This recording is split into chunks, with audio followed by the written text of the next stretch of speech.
சுவிசேஷம் 4ஆம் அதிகாரம் 24ஆம் வசனத்தை இங்க ஆண்டவர் வச்சிருக்கிறாரு. இவரை நான் எப்பவும் பார்க்கல, நீங்க வேணா கேளுங்க. ஆனா நான் ப்ரிப்பேர் ஆகுறப்போ காலையில 5 மணிக்கு, ஏன்னா எனக்கு நேரம் இல்லை, ராத்திரி ஒரு பர்த்டே ப்ரேயருக்கு போயிருந்தனால அங்க எனக்கு நேரம் கிடைக்கல. நான் வேலைக்கும் போகணும். இருக்கிற ஒரு நேரத்தை கூட நான் வீணாக்காதபடிக்கு ஆண்டவர் சமூகத்துல ஓடிக்கொண்டிருக்கிறேன். கரங்களை தட்டலாமா? ஹல்லேலூயா. எனக்கு 2 ஆண் பிள்ளைகளும் இந்த 18 வருஷமும் என் கூட ஊழியத்தை பண்ணாங்க. இப்போதான் ஜஸ்ட் பெங்களூருக்கு வந்து வேலைக்கு போறாங்க. இப்போ கூட அவங்க அந்த ஆபீஸ்ல ஸ்டடே நான் ஆன உடனே சனிக்கிழமை ஞாயிற்றுக்கிழமை ஊழியம் செய்யணும்னு ஜெபம் பண்ணி கொண்டிருக்கோம். ஜெபத்தை நம்ம ஆரம்பிக்கணும். ஹல்லேலூயா. தலைப்பு என்னவென்று சொன்னால், செய்திக்கு நாம் போகலாம். இன்றைக்கு எங்க போனாலும் ஒரு தலைப்போடு கூட நான் பேசுவேன். ஆண்டவர் நம்ம மத்தியில என்ன தலைப்பு பேச போறாருன்னு பார்த்தா, ஆண்டவரே நான் என்ன பேசணும்னு ஆண்டவர்கிட்ட கேட்டும்போது ஆண்டவர் ஒரு வார்த்தை சொன்னாரு, ஆலயத்துல எப்படி நீங்க நடந்து கொள்ள வேண்டும், என்ன விஷயங்களோடு கூட நீங்க கலந்து இணைந்து இருக்கணும்னு சொல்லி ஒரு 6 காரியங்களை உங்க மத்தியில நான் சொல்லி முடிக்க போறேன். அல்லேலூயா. ரொம்ப சந்தோஷமா இருக்குது. ஊழியக்கார ஐயா அவர்கள் நல்லா பாடினாங்க. ரொம்ப மகிழ்ச்சி. ரொம்ப ஆண்டவர் நல்ல தாளந்து கொடுத்திருக்கிறார். அண்ணன் அவர்களும் பிரதர் அவர்களும் தம்பி, அவங்க ஒரு தம்பி எங்களை அங்கிருந்து ரொம்ப தூரத்துல இருந்து கூட்டிட்டு வந்தாரு. RR பேக்கரின்னு சொன்னாரு. நாங்க அங்கதான் நின்னோம். எங்களை ஒரு தம்பி அங்கிருந்து கொண்டு வந்தாரு. அவருக்கு நாங்கள் நன்றிகளை தெரிவித்துக் கொள்கிறோம். ரொம்ப சந்தோஷமாய் அழைக்கப்பட்டவர்கள் அநேகமா இருந்தாலும் தெரிந்து கொள்ளப்பட்டவர்களோ, ஆமா ஐயா சொன்ன மாதிரி எனக்கு பெரிய பெரிய கூட்டம், நான் பெரிய பெரிய கூட்டத்தெல்லாம் பேசுறது எனக்கு திருப்தி கிடையாது. கொஞ்சம் பேர் இருக்கிறதுல பேசுறதுக்கு எனக்கு ரொம்ப சந்தோஷமா இருக்குது. அல்லேலூயா. ஏன்னா வாழ்ந்திருக்கவும் நமக்கு தெரியணும், தாழ்ந்திருக்கவும் நம்ம கற்றுக்கொள்ளணும். அதுதான் ஆண்டவர் சொல்லியிருக்கிறார். அநேக கதா காலட்சேபம் பண்ணுவோம். அநேக இடங்களில நாங்க ஊழியத்தை செய்து வந்திருக்கின்றோம். இன்னைக்கு செய்து கொண்டிருக்கிறோம். தொடர்ந்து ஐயா அவர்கள் இணைந்திருக்கிறார்கள். நிச்சயமா ஆந்திராவில் நாங்க கலக்க போறோம். கரங்களை தட்டலாமா? உண்மையாகவே, ஏன்னா இது வார்த்தையில் சொல்ல முடியாது. தலைப்பு என்னவென்று சொன்னால், கர்த்தருடைய ஆலயத்தில் நடந்து கொள்ள வேண்டிய ஒரு 6 காரியங்களை உங்க மத்தியில் நான் வைக்கின்றேன். ஒன்று, நம்பர் 1, கர்த்தருடைய நேரத்தை வீணாக்காதபடிக்கு நேரத்தை பிரயோஜனப்படுத்திக் கொள்ளுங்கள். நாங்க ఆమా దేవుని సమయమును సద్వినియోగం చేసుకుంటూ సమయమును పోనీయక సద్వినియోగం చేసుకోవాలంట. హల్లెలూయా. இங்கே ஆண்டவர் சொல்றார், கர்த்தருடைய நேரத்தை வீணாக்காதபடிக்கு நேரத்தை பிரயோஜனப்படுத்திக் கொள்ளுங்கள். இரண்டாவது, நம்பர் 2, எல்லாரும் இணைந்து கர்த்தரை பாடி துதிக்கணுமா. நம்ம என்ன செய்யணுமா? இணைந்து. ஐயா நான் பாடும்போது ரொம்ப சந்தோஷமா இருக்குது. எனக்கும் நின்று நல்லா ஆராதிக்கின்ற ஒரு ஆசை. ஆனா நம்ம நிக்கவே இல்லை. நான் அப்புறமா நிக்க வைக்கிற ஒரு பாடல்ல. ஏன்னா நிச்சயமா நம்ம நின்று ஆண்டவர் என்ன செய்யணும்? ஆராதிக்கணும். நான் அதிகமா CSI சபையில 12 வருஷமா ஒரு கேட்டகிஸ்ட ஊழியக்காரன் நான் இருக்கிறேன். நான் வந்த காரணம் என்னன்னு தெரியுமா? நான் எங்க போனாலும் யாருக்குமே பயப்பட மாட்டேன். உண்மை இதை சொல்றேன். நான் ஆண்டவரை விட யாருக்குமே, அவன் பெரிய பெரிய பிஷப்புக்கு யாருக்குமே நான் பயப்பட. ஏன்னா ஆண்டோட வார்த்தை என்ன சொல்லுதோ அது வெட்டு 1 துண்டு 2 சொல்ற மாதிரி சொல்லிட்டு போயினே இருப்பேன். இது வரையிலும் யாரும் என்ன தொடல, யாரும் என்ன தொடவும் வைக்கல, யாரும் பேசவும் வைக்கல. ஆண்டவருக்கே நன்றி. அல்லேலூயா.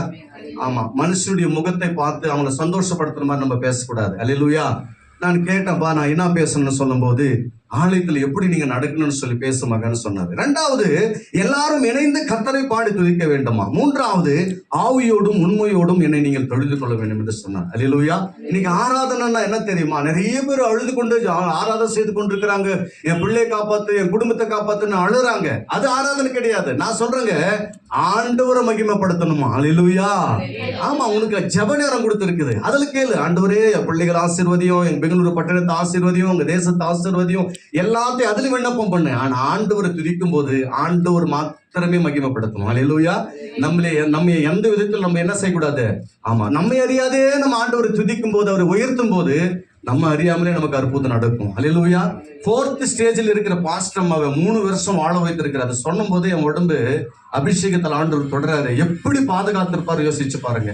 நிறைய பேர் இன்னைக்கு 4th ஸ்டேஜ்னா அந்த ஸ்பாட்லயே போயின்னு இருக்கிறாங்க. 2 நாள்ல 3 நாள்ல போயின்னு இருக்கு. 3 வருஷங்கள் ஆண்டவர் பாதுகாத்திருக்கிறார். இன்னைக்கு நிறைய பேர் என்ன தெரியுமா? ஊழியக்காரர்கள் அநேக பாடுகள். எனக்கு கணக்கையில எனக்கு ஆக்சிடென்ட் நடந்திருக்குது. நீங்க நம்புறீங்களா? என் பிள்ளைகளுக்கு நடந்திருக்குது, என் மனைவிக்கு நடந்திருக்குது, என் அப்பா அம்மாவுக்கு நடந்திருக்குது. பயங்கரமான ஒரு RSS ஃபேமிலி நாங்க, தெரியுமா? பயங்கரமான ஒரு இந்து குடும்பம். பைபிளை வதிக்கிறது, கேவலமா பேசுறது, இப்படிதான் நாங்க என்னுடைய குலதெய்வம் கணிக்கலம்மா அப்படின்ற ஒரு குலதெய்வத்தை நாங்க வணங்கி கொண்டிருந்தோம். ஆனா இயேசு எங்களை தேடி வந்தான். இன்னைக்கு நான் கோட் சுட்டு போட்டுன்னு வரேன். எல்லாரும் விதமா பேசுவாங்க, இவன் பெருமைக்கு போறான்னு சொல்லி. இல்ல ஆண்டவர் என்னை இப்படி உயர்த்திருக்காருன்றதுக்காக நான் இப்ப போடுறேன். அல்லேலூயா. ஏன்னா ஒரு நேரத்தில் எனக்கு ஆகாரம் இல்லை. அன்பு பிள்ளைகளே, சரியா எனக்கு துணி கிடையாது.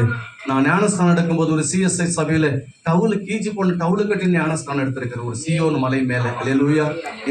என்னுடைய தரித்திரம் எல்லாம் எங்க அப்பா இயேசு மாற்றிருக்கிறார். எப்படி தெரியுமா? எங்க அண்ணன் நல்ல வாலிப வயசு, வேதம் ஒரு ஸ்கூல்ல 9வது படிச்சுன்னு இருந்தாரு. திடீர்னு அவருக்கு சின்ன வயசுல இருந்து ஹார்ட் ப்ராப்ளம். அந்த ஹார்ட் ப்ராப்ளத்தினால அவர் கொஞ்ச தூரம் நடந்த மூச்சு வந்துடும். 9வது வேலை நல்லா படிச்சாரு, நல்ல மேசலோட குறுக்குறோ வந்துருச்சு. அப்போ சிஎம்சில தான் ட்ரீட்மெண்ட். ஆனந்த ஐயா கேட்டகிஸ்ட்னு ஒருத்தர் குள்ளமா இருந்தார், ஐயா தெரிஞ்சிருக்கும். அவர் இருவாரத்துல ஊழியரா இருந்தாரு. அவரு தான் எங்களை கூட்டு போவார். ஃப்ரீயா எங்க அண்ணாக்கு மாத்திரை மருந்து எல்லாம் கொடுப்பாங்க. ஆண்டவரை ஏற்றுக்கொள்ளாததுக்கு முன்னே நாங்க பயங்கரமான இந்து. எங்க மாமாங்க எல்லாம் சொன்னாங்க, டே ஆண்டவர் இயேசுவை ஏற்றுக்குங்கடா, நிச்சயமா ஆண்டவர் உங்களுக்கு விடுதலை கொடுப்பாரு, ஆண்டவர் உங்க ஒன்னாவுக்கு நல்ல கொடுப்பாரு செய்வார் அப்படின்னு சொல்லி சொன்ன உடனே நாங்கள் என்ன பண்ணோம், கொஞ்ச காலம் அப்படி இப்படி இருந்து ஆண்டவரை ஏற்றுக்கொள்ள ஆரம்பிச்சோம். எங்க அண்ணா பாருங்க, எங்க அண்ணா ஆண்டவரை ஏற்றுக்கொண்டு 2 வருஷத்துக்கு மரித்து போனாங்க. அல்லேலூயா. எல்லாம் பேசுனாங்க, ஏசப்பா காப்பாற்ற கூடாது, அப்படியா இப்படியான்னாங்க. ஆனா நான் சொல்றேன், நீங்க எங்க பையன் என்னைக்குன்னா ஒரு நாளைக்கு ஐயா கண்டிப்பா நாங்க கீபோர்டு ஃபேடு எல்லாம் ஒரு டீமை வந்து இந்த இடத்துல ஆண்டவர் நாமத்தை உயர்த்தும் போது என் பிள்ளைங்களை நான் காட்டுறேன். எங்க அண்ணா எப்படி இருந்தாரோ மறு ஜென்மம் மறுவாழ்வுன்னு வாங்க. ஆனா ஆண்டு பைபிள் மறுவாழ்வு கிடையாது, நம்மளுக்கு ஒரே வாழ்வு தான், மரணம் ஜீவன் மரணம். செத்துட்டாக்கா ஆண்டுடைய நித்திய ஜீவனுக்கு போனோம், அவ்வளவுதான். ஆனா எனக்கு எங்க அண்ணா எப்படி இருக்கிறாரோ டேட்டு நான் போட்டோ கூட உங்களுக்கு காட்டுறேன். கேட்டா அப்படியே என் பெரிய பையன் போட்டான். கரங்களை தட்டி தேவநாமத்தை உயர்த்தலாமா? அவனை ஊழியத்துக்கு நாங்க அழைத்து ஊழியத்திலே 2 பிள்ளைகளும் ஊழியத்துக்கு தான் வேலை செய்துன்னு ஊழியம் செய்யணும். ஏன்னா நம்ம பணத்தை எதிர்பார்க்க கூடாது அப்படின்றதுனால விருப்பப்பட்டு கொடுத்தா வாங்குவோம், இல்லைன்னா சந்தோஷமா சோதனம் போட்டு போயின்னு இருப்போம். அல்லேலூயா. நீங்க ஆண்டவர் சொல்றாரு 4வது அண்ணா சாட்சி சொல்லிடுறேன். அது எப்போ என் அண்ணா மரிச்சாரோ அந்த நாள் முதல் கொண்டு பாதுகாப்பு ஆண்டவர் கொடுத்து எனக்கு என்ன வாக்குத்தத்தம் கொடுத்தாரோ அந்த வாக்குத்தத்தெல்லாம் நிறைவேற்றினார். அல்லேலூயா. இன்னைக்கு வரையிலும் எங்க குடும்பமாக எங்க அப்பா சொல்லுவாரு, ஏய் இந்த ஊரை மாத்திடலாம், அந்த உலகத்தை மாத்திடலாம், என்ன மாத்த முடியாதுறான்னு அப்படியே நெஞ்ச தட்டுவாரு. நான் ஊழியம் செய்துட்டு போயின்னு இருப்பேன். எங்க அப்பா ஞானஸ்தானம் எடுக்கவில்லை 15 வருஷம். ஒரு தகப்பனுக்காக பயங்கரமான குடிக்கார எங்க அப்பா. நான் மெசேஜ் கொடு எப்போனா எங்க ஊர்ல எனக்கு மெசேஜ் கொடுப்பாங்க. ஊர்ல சொந்த ஊர்லயே பேச சொல்லுவாங்க. நல்லா மெசேஜ் பாடுற பேசு அப்படின்னு சொல்லுவாங்க. பேசிட்டு போனா எல்லாம் என்ன பின்னால கேள்வி செய்வாங்க. அவங்க அப்பனா அவன் மாத்த முடியல, அவன் பெரிய ஒரு செய்தி கொடுக்குறான்னு பேசுவாங்க. நான் வீட்டுல போயிட்டு முழங்கால் பண்ணிட்டு, ஆண்டவரே என் தகப்பனாரே நீங்க தான் மாத்தணும் ஆண்டவரேன்னு சொல்லி 7.5 வருஷமா என் தகப்பனுக்காக நாங்க ஜெபம் பண்ணேன். ஒரு 4 கர்த்தருடைய குடும்ப ஜெபத்துல தொட்டாருங்க. 7.5 வருஷம் குடும்பமா உட்காந்து ஆராதிச்சு கொண்டிருக்கும் போது கர்த்தருடைய வல்லமை. அன்னைக்கு 4 குவார்டர் பிடிச்சாராம். எத்தனை 4 குவார்டர் பிடிச்சிருக்கிறாரு. அந்த இடத்துல போய் தேவனுடைய வல்லமை தொட்டு அன்னைக்கு ஒட்டுந்தாங்க. இதுவரையில என் அப்பா வந்து சாட்சி சொல்றாரு, நின்று பைபிள் எடுத்துன்னு வந்து சாட்சி கொடுக்குறாரு. எங்களோட அப்பா அம்மா பிள்ளைங்க எல்லாரும், நானும் என் வீட்டாரோ என்ற கர்த்தரையே சேவம் என்ற ஒரு விசுவாசத்தை கர்த்தர் எங்களுக்கு கொடுத்தார். கர்த்தர் சாட்சி ஆசீர்வதிக்கட்டும். இந்த சாட்சி எதுக்கு சொல்றேன்னா உங்களை உயிர்ப்பிக்கிறதுக்காக. அல்லேலூயா. ஐயாவும் கூட இப்போ அம்மா இல்லாததுக்கு எவ்வளவு ஒரு இழப்பு இருக்கு தெரியுமா? ஆனாலும் தேவன் பயன்படுத்தி ஒரு சபையை உருவாக்கி கொடுத்திருக்க. கரங்களை தட்டலாமா? ஒரு தீமை நடக்குதுன்னா ஒரு நன்மை நமக்காக ஆண்டவர் வைத்திருப்பார்.